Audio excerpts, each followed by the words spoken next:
Jeff, it's always fun to visit downtown Newport, Rhode Island. Oh, it so is. And we've been here a few times before, looking for haunts, pirates, other weirdness. Yeah, Newport has this undertone to it. I mean, obviously everything is modern with cars and paved streets, telephone poles, things like that. Yeah. But there's also this very old seaport side that seems to bleed through all the modern stuff. Yeah, I get it. Almost like a painting coming through, you know? So when you stand here and look around, it's easy to imagine a time where like a horse-drawn carriage would go by the docks and where a ship was waiting to sail you off to some distant land. Now, what brings us to Newport this time? Another haunt? More pirates? No, not this time, Ray. We're looking for an ancient mystery today. So let's cross the street here, Mill Street, and we're going to head over into Toro Park. Toro Park is a pretty spot on a slight hill in town. From here, we can look west and see Newport Harbor below. And what we've come to see is this stone tower here in the middle of the park, right behind the wrought iron fence. It's ancient. Its original purpose is hotly debated, and it's preserved here for all of us to see and ponder. We've come to Rhode Island to investigate Newport's Mystery Tower. Hello, I'm Jeff Belanger. And I'm Ray Auger. Welcome to episode 383 of the New England Legends podcast. Thanks for joining us here in Newport, Rhode Island, as we make our next stop on our mission to chronicle every weird legend in New England, one story at a time. We're so glad you're with us. Now, most of our story leads come from you, so please reach out to us anytime through our website. We love hearing from you. And don't forget our annual zombie proms coming up Saturday, February 22nd at the Doubletree Hotel in Milford, Massachusetts. Yes. Tickets are $25 in advance, $30 at the door, and all proceeds go to benefit Community Harvest Project.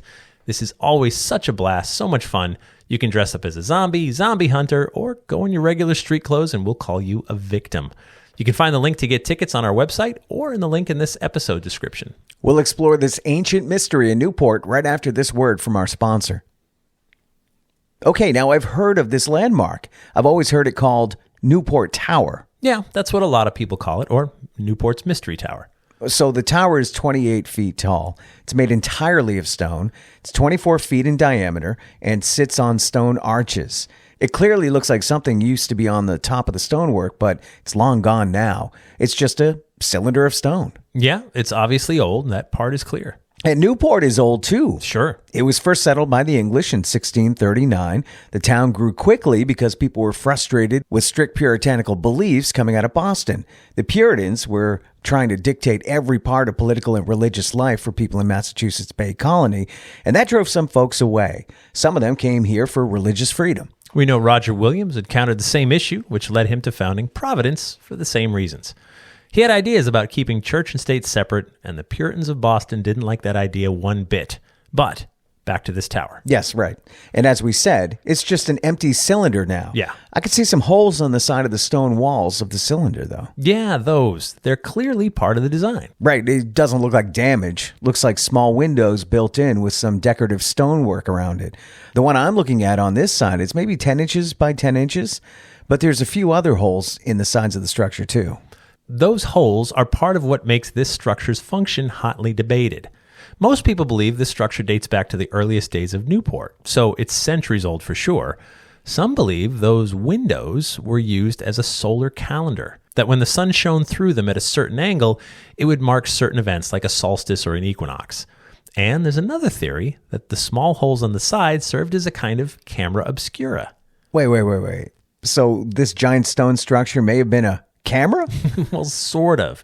So the camera, as we know it today, got its start in 1839 with the daguerreotype. This was a camera that could burn an image onto a plate that would be developed into a photograph, a print of some kind. But the camera obscura dates back at least 2,500 years, but probably longer. So if you have an enclosure of some kind with a small hole in it, the image on the outside comes through the hole and is projected upside down and reversed on the opposite wall of the hole. Like the pinhole camera we made as kids. That's exactly right. And also, like your eyeball, by the way. So the pinhole camera is a camera obscura. So theoretically, if this structure was fully enclosed, say with wood that's long since rotted away, if you were sitting inside of it, you could see Newport Harbor projected on the opposite wall, upside down, and in reverse. Well, I mean, that's a neat trick, but what purpose would that serve? I mean, you can just look outside and see the real Newport Harbor. Right, and it would be the right side up and looking normal. There's that. Well, there's also a theory that maybe this structure predates the founding of Newport by European settlers. Maybe this structure is evidence that Vikings were here centuries earlier. Vikings? Rhode Island already has the rune stone. We did a story on that before, so I guess we couldn't be shocked, right? Well, right. Well, to further investigate, let's head back to 1839. It's the spring of 1839 here in Newport. Martin Van Buren is president of the United States, and William Sprague is governor of Rhode Island. The War of 1812 is a distant memory. This experiment called the United States of America is starting to pick up some steam. Now, folks in Newport are busy, of course. Time and tide wait for no one, and this port has ships constantly coming and going, delivering goods and people, then moving on to the next port. The people who live and work in town don't have a lot of time for paying too much attention to various structures in Newport, but a few people have caught word about a new supplement to a book that came out 2 years ago called Antiquitas Americanae by a Danish scholar named Charles Raffin. Raffin's book was a hit because it brought to light and romanticized the Viking conquest of various lands. The public couldn't get enough Vikings. They loved the tales and the idea that maybe even these American shores may have been visited by these hardy warriors centuries ago. With Vikings on their minds, people are looking for evidence, anything that might show Vikings were here too. In Raffin's book supplement, he speculates that maybe this old tower in Newport was actually a Norse church built in the 1100s by Eric, Bishop of Gardar. Now, I'm no scholar, but if it was a church, it was pretty small. Maybe this was part of the church. Maybe. The thing is, there are some locals who do keep track of history around here, and they know a little bit more about this land. Let's head over to the town hall. The building's just up ahead. We can check out the public records. I think the Registrar of Deeds would be a good place to start. Excuse me, we're looking for some of the background on the old stone tower a few blocks over. Okay, well, hey, let's check this out. It says the land where the tower sits was once owned by Governor Benedict Arnold. That would be the grandfather of the Revolutionary War's most famous trader of the same name. Okay, reading more here. So there's a record of the tower in the 1670s. Governor Arnold mentions the structure in his will. He calls it, quote, my stone-built windmill. So does that explain it? Would there have been a windmill on top of the stonework? Well, that's one theory, and some suggest there used to be a wooden windmill on that hill that was lost in a hurricane, so a stronger stone windmill was built by Arnold to replace it. But there's another suggestion that maybe the tower was a harbor lookout of some kind. You would have a great view of the water from the top for sure. And some people believe that it was an older tower that was then converted into a windmill by Governor Arnold. Now, after Arnold died in 1678, the tower isn't mentioned for a long time. There's evidence it was used to store munitions at one point, and other things. Most people didn't give its origins much thought until Charles Raffin suggested it might be Vikings. With its exact origins unsure, soon other theories began to be tossed around. Some said it was Chinese sailors that built it. Others said Portuguese. Others said Celts. If you had a wild theory, you could find a way to make Newport Tower fit. Now, without a definitive document saying who built it and why, we had room for mysteries. And that brings us back to today. In more modern times, archaeologists have looked into this structure a little deeper. Now, in 1949, a dig was conducted here that unearthed a clay pipe and some colonial pottery, leading experts to believe maybe Governor Arnold did build it. In more recent years, some of the limestone mortar was carbon dated, which also suggested this was built in the 1600s or colonial times. But what about all the random windows and holes in the walls of the structure? So they probably held wooden support beams that would have held up the windmill on top. But those holes also offer some insight into some unique solar alignments. For example, the sun can shine through two of the holes on opposite sides during the winter solstice. Now, is that a case of random luck, or was that part of the original design? I guess facts like those keep the mystery alive. When you look at an old drawing of Newport, you can see this structure on the hill overlooking the harbor below. Check it out. Yeah, I see a windmill. Right. I think even the biggest believers in alternative Newport Tower theories know it did serve as a windmill for a period of time, no doubt. But they believe it was something else before. No matter what, this is one of the oldest still surviving European structures in all of New England. It's about 350 years old now. It stands here for all to see. It endures, with just enough oddity to it to leave us asking questions and speculating as to who exactly built it and why.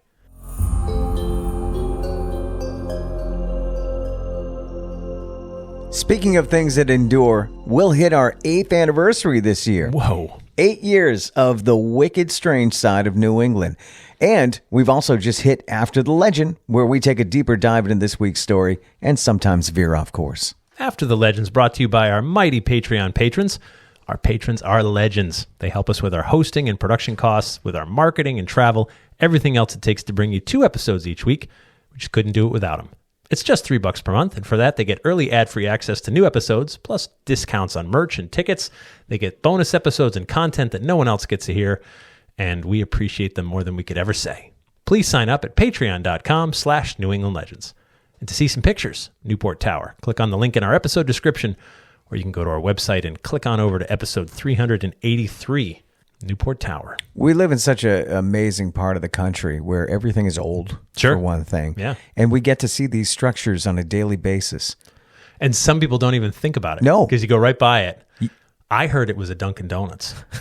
They've been around that long. It's back in One of the first. 1680s. It was one of the early ones. Yeah, it was a drive-through. You could just ride the horse up and get your, But no matter what town you live in, there is a structure like this. Something whether weird, big yeah. or small. Yeah. It could just be a rock formation that was there forever, but it's everywhere. That's one of the things I love what we do, right? Is that like you said, so many towns have got these things. You drive right by it. You give it no thought. But there's a story there. Like someone built it for some unique purpose. Or there's a story that nobody understands. Like, remember the Leaning Rock in Holliston? Was that what it was called? The Leaning Rockers? Oh, Balancing Rock? Balance Rock. There's a bunch of them. That was pretty cool. Yeah. Unexplained, right? Well, the explanation is a glacier dropped it off just right. I mean, right. The theory. That's the theory, Yeah, that a glacier placed it there just perfectly, that it's balancing. And some of these balancing rocks, I've seen a few. They're all over the world. Yeah. It looks like you could like just you alone, not even your buddies, Right. just you could be like, if I pushed it just right, I could tip it right over. I could tip this thing over. And sometimes people do, by the way. Yeah. They But some you can't. but some you can't. Holliston stood the test of time Yeah. until a few years ago. Enough drunks got together.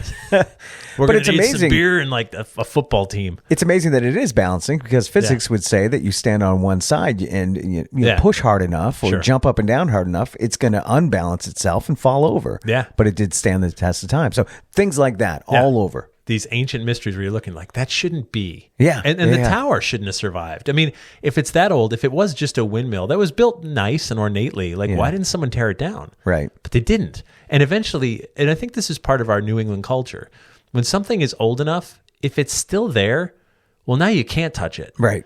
But it's just a bunch of rocks in a circle. Like, We don't know what it is, but it's been here forever. We're not taking it down. It's not serving anything. It becomes a historic landmark. Yeah, suddenly you're like, well, don't touch it. Yeah. Right? And then, enough time goes by, it becomes sacred. Now, the church theory holds no water at all. It's tiny, 24 feet. Like, Right. that's, go ahead and get out a tape measure and, like, draw a circle with that. Right. How many people could you put in there comfortably? Yeah. 5, 6, standing shoulder to shoulder? This is the church. This is the steeple. Yeah. There's nobody inside. Yeah. There's room, maybe 10 of you could Yeah. just be, like, shoulder to shoulder wedged in as someone talked to you. Just stay outside. Yeah. Go to someone's house. Right. There's more room. There's seats and stuff. Yeah. So I don't. Church doesn't make sense. Now, when you really pick apart Newport Tower, you can see that there's the stone arches that are underneath it. There's other examples of windmills that did have that same sort of base to Right. it. So most people are fairly sure it was a windmill. I mean, it was a windmill. You look at that print. Yeah. That you could see the hill and you see a very clear windmill. Like that's Was that the original that's about the property structure, yeah. though? Well, Or right. did it start as something else and they made it into a windmill? There's a little museum across the way from the tower. And is that as old too as the tower? No, the museum though exists purely for like all the alternate theories on it. Oh, really? And so we interviewed him. We actually covered this on episode 3 on the TV series, the New England Legends TV series. You can watch it on Amazon Prime. And there's an extra on our website where we go into that museum where he's like a camera obscura, and he turned his museum into one, so he can block out all the light. And he opens a little hole in the front, and you see Newport, like outside downtown Newport, getting projected on the back wall upside down. Wow. It's a natural phenomenon. Right. It's just Pretty a cool. hole. Like it's like a pinhole camera you Yeah. made as a kid. It's super easy. But again, Why? Yeah. Right? So other than it being a novelty, you know what I mean? So if you needed a lookout, makes total sense. Stand up there, watch the harbor for bad pirates or Yeah. whatever that you're keeping a watch for. Sure, but looking at it backwards and upside down, I'm not sure that's really helpful. Well, maybe that's so that they could hide. A pirate ship may be going by and they see the land through their, what did they call them? The telescopes. Yeah. Whatever. And looking glass. The looking glass, and there's no one there, but they're inside looking at the projection on the wall. Sure, or you just stay behind a stone wall with a little peephole. Well, you could do that too. Right, you know what I mean? Where you're well covered and no one can see you. Yeah. So no, I know. Yeah, no, I thought about that, and it was just, but the guy that runs that museum, I forget his name, forgive me, but he's in the episode. He's taken photos where like the sun will shine through two of the holes on opposite sides at just the right moment, and that's the winter solstice where the sun is low enough on the thing. And so you say like, okay, but is that just dumb luck? Like if you have 2 points, right? I can line up any 2 points with anything. You know what I mean? Right. Like I could move myself around until those 2 points line up with what I want it to line up with, and then I'll, it's So it could be some kind of timepiece, right. 3 points, some kind of calendar. But 3 points you can't argue with. Right. You know what I mean? If it's 1, 2, 3, that's fine. But like 2 and then the third is arbitrary. Right. It's just, maybe they didn't finish it. Maybe it was intended to be that. Maybe. And they only got to the 2 holes. Or an obelisk, which is just a large stone tower. The Washington Monument. Yeah. Famous American obelisk. Egypt. They're in ancient Egypt. It's a structure that stands the test of time. It's also a calendar. So, and the Washington Monument's no different. So if you look at where the shadow is of the monument, that'll tell you if it's, because when it's winter, the sun is very low on the horizon, so it casts a very long shadow. So you could mark a spot. You could be like, this is the winter solstice right here. Put a little X in the shadow. And then, this is the summer solstice. It's going to be much closer because the sun's higher up in the sky. They all tell time, like annually and even time of day, although something that big, it's not going to be all that accurate. But roughly. Right? Yeah. So you can also just look up, like, sun's pretty high. It's probably about noon. Yeah. But so these things become, I get it's important. And when you're a farming culture, you got to track this kind of stuff. But at the same time, if it's a windmill and those are filled with wooden beams, you wouldn't have that thing. So, and there was something on the top too that we don't know. Obviously. So that would have answered many questions. Because it's just cut off. Yeah. So something was there, and I think a windmill makes the most sense. However, the mystery still endures. If you've got a story we simply must check out, please email us anytime through our website. Most of our story leads come from you. And if you'd like to get more involved, feel free to reach out too. We're always open to ideas on ways to grow our community of legend seekers, exploring the strange side of New England. When you tell a friend or two about the show, it helps a lot. So please post a review and share your favorite episodes on your social media. We'd like to thank our sponsors. Thank you so much to our Patreon patrons, and our music is by John Judd. Until next time, remember, the bizarre is closer than you think.